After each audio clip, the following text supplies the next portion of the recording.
Kami ini para pengacara, tapi bukan pengangguran yang banyak acara. Halo, selamat sore. Assalamualaikum warahmatullahi wabarakatuh. Salam sejahtera untuk kita semua. Saya pengacara Guntur Laremba, aktivis penggiat hukum pejuang kebenaran, yang juga sekaligus Ketua Firma Hukum Mahkamah Kebenaran. Hari ini saya kembali menyapa kepada kita semua di saat pandemi sedang menggila. Saudara, dari mimbar Equality Before the Law,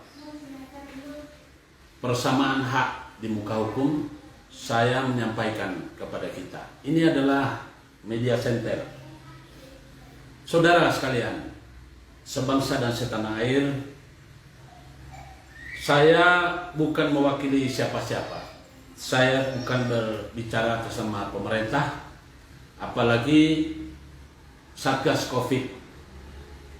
Saya kebetulan ini sudah hari ke-9, sudah hari ke-7, kami work from home, jadi WFH, bekerja dari rumah. Artinya bekerja tidak perlu berkeliaran. Nah, kebetulan di rumah ini ada yang namanya media center. Saya hadir di sini untuk memotivasi kita semua.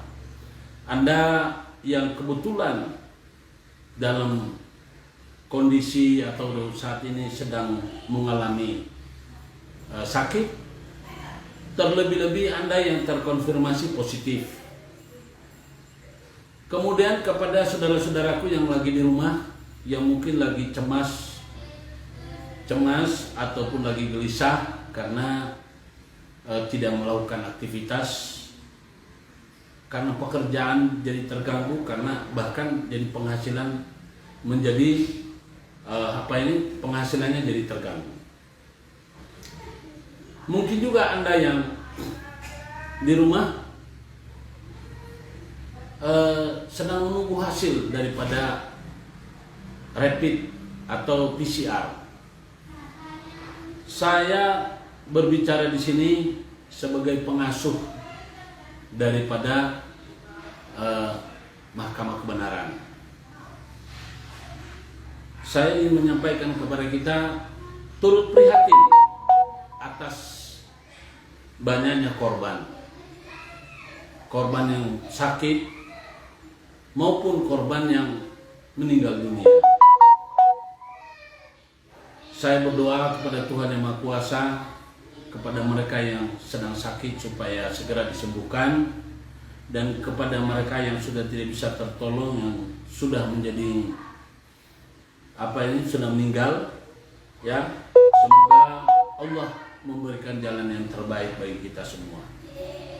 Ya Allah, sembuhkanlah penyakit daripada saudara-saudaraku yang sekarang sedang menjadi sakit. Semoga mereka bisa pulih lebih cepat, kembali beraktivitas seperti biasa.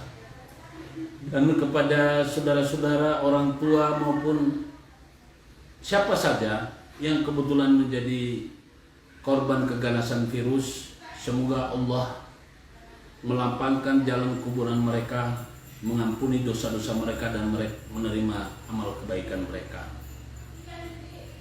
Kepada saudara-saudaraku yang mengalami gangguan ekonomi, ya, saya hanya berdoa semoga Allah memberikan ketabahan dan kekuatan kepada kita, agar kita senantiasa memikirkan positifnya. Memang tidak ada satupun yang senang dengan pemberlakuan pembatasan kegiatan masyarakat. Tidak ada yang senang. Saya rasa pemerintah pun juga tidak ingin. Akan tetapi karena ini adalah merupakan ancaman bagi semua pihak, bagi banyak pihak, maka mau tidak mau, suka tidak suka, harus ada keputusan yang diambil. Jadi memang PPKM ini baik secara mikro, darurat maupun apalah istilahnya, yang pasti pemberlakuan pembatasan kegiatan masyarakat itu nggak enak. Nggak enak itu dari sisi pemerintah juga nggak enak. Saya melihat bahwa pemerintah juga agak sulit, tapi mau nggak mau. Saya melihat aparatur negara juga sudah siaga 24 jam. Kasihan. Tentu mereka juga tidak ingin begitu. Ya meskipun memang mereka itu sebagai pelayan masyarakat, ya, mendapatkan gaji. Jadi pemberlakuan PPKM ini mata air mereka itu masih jalan. Tentu berbeda dengan masyarakat yang biasa bekerja baru dapat uang. Begitu dia tidak bekerja, tidak ada suplai dana, sedangkan kebutuhan hidup ada terus. Ya tentu ini saya dari firma hukum Mahkamah Kebenaran meminta adanya pemahaman bagi kita semua. Bagi masyarakat yang terkena, ya tentu ini kita semoga bisa memahami. Bagi pelaku usaha yang kebetulan menyalurkan dananya ya kepada masyarakat yang terdampak COVID ini, harap mengerti. Saya prihatin melihat ini kejadian bahwa masih ada di sana sini terjadi pemaksaan kehendak. Mereka-mereka yang dari dari finansial itu tidak ada kendali sama sekali, seolah keadaan normal-normal saja. Nah, mungkin saya perlu pesankan kepada kita semua bahwa perusahaan financing, apakah itu bank maupun leasing ataupun asuransi, sebetulnya hidup matinya Anda ada pada debitur. Jadi asuransi tentu dari pemegang polis. Nah, ketika kondisi seperti ini, mungkin ada ketentuan-ketentuan yang tidak bisa dipenuhi dari kontrak, misalnya asuransi, mungkin 1-2 bulan dia tidak membayar. Nah, mungkin mohon dimengerti juga, ya, dimengerti juga bahwa ini keadaannya kadang tidak normal. Kemudian kepada para pelaku usaha jasa keuangan, harap juga Anda mengerti, mohon juga dimengerti bahwa keadaan lagi nggak normal. Jadi jangan memaksakan kepada debitur Anda untuk membayar bunga, bahkan menyuruh pihak tertentu atau pihak lain eksternal untuk melakukan langkah penarikan kendaraan ataupun eksekusi.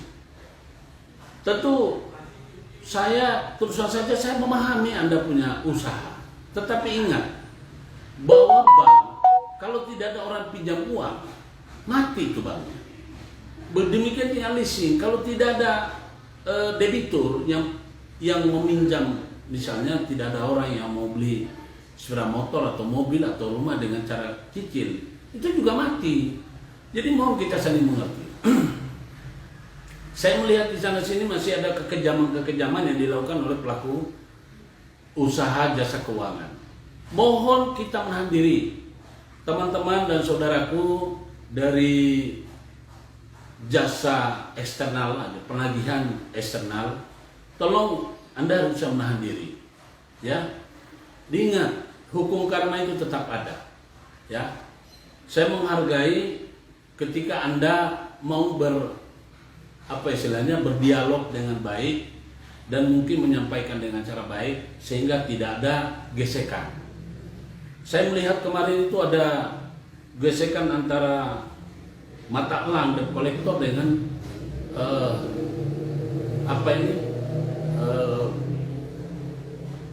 mungkin pembeli kredit yang dari jasa seperti Grab, ya. Jadi dari ijol, ya. Itu tuh sebetulnya tidak perlu terjadi kalau kita semua bisa menahan diri. Jadi mohon kepada pelaku usaha jasa keuangan tolong diingatlah, pada situasi normal kalau Anda melakukan hal ini tidak ada yang menyalahkan. Tapi pada situasi yang abnormal seperti kayak gini, Anda melakukan hal-hal seperti itu Anda telah melakukan perbuatan yang kira-kira akan Anda dihukum sama alam. Saya juga meminta kepada yang namanya BPR ataupun bank baik itu swasta maupun pemerintah, pada situasi seperti ini dihilangkan dulu tindakan-tindakan eksekusi. Ya, tolong dijauhkan. Masyarakat kita ini sedang lagi butuh kepedulian satu sama lain.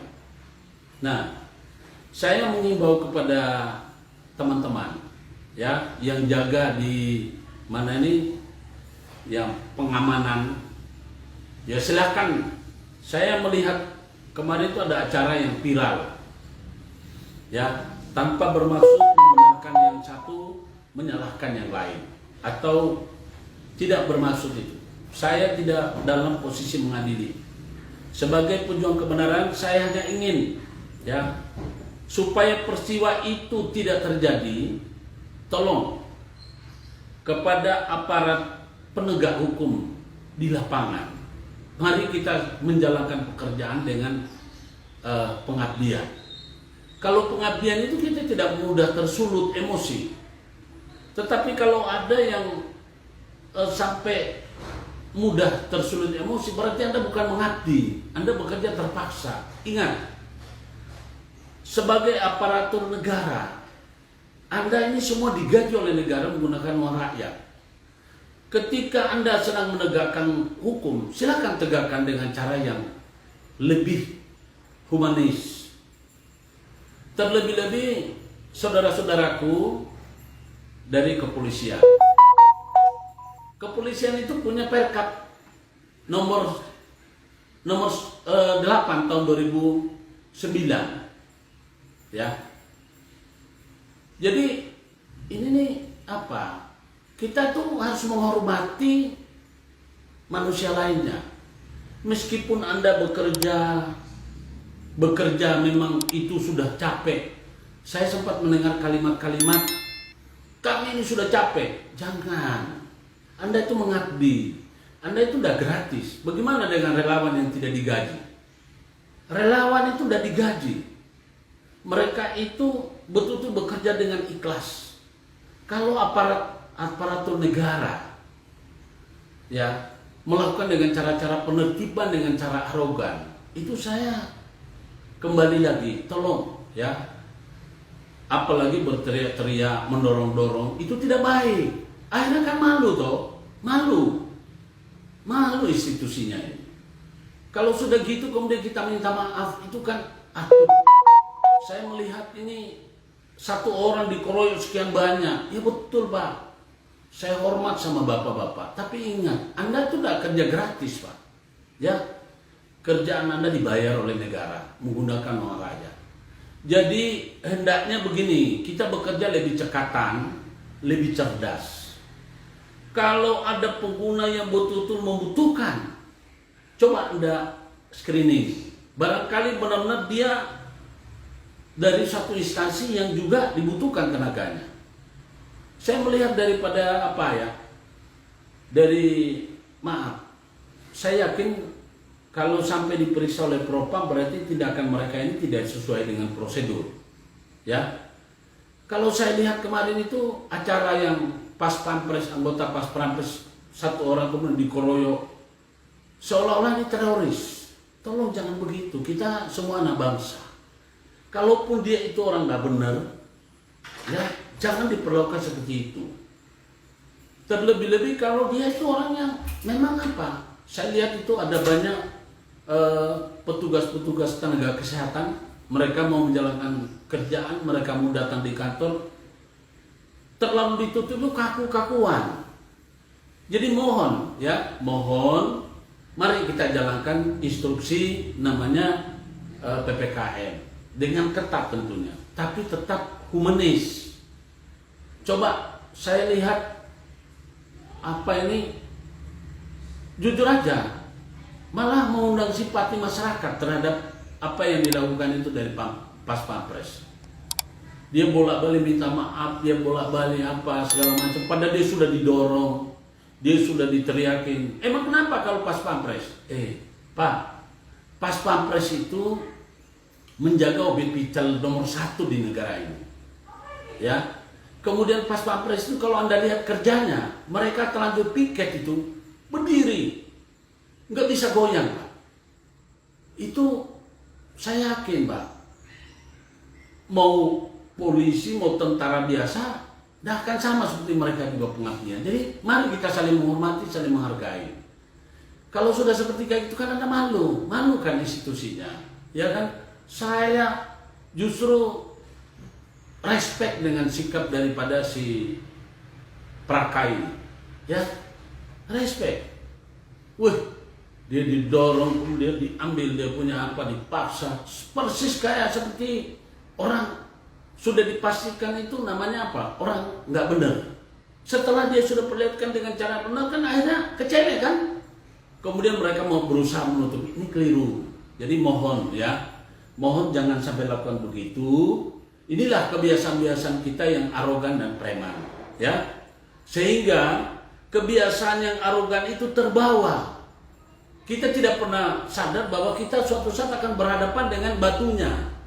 Ya, kayak kemarin saya lihat anak itu yang anggota pas pampres ini, dia cukup sopan dan tidak ada alasan untuk dia kasar, tidak ada, karena posturnya juga nggak terlalu menakutkan, dia jalan sendirian. Kemudian dia bilang, kamu kenapa nggak sopan? Dari mana dia nggak sopan? Boleh dong dia bilang bahwa saya sedang lagi mengejar waktu karena saya mau apel.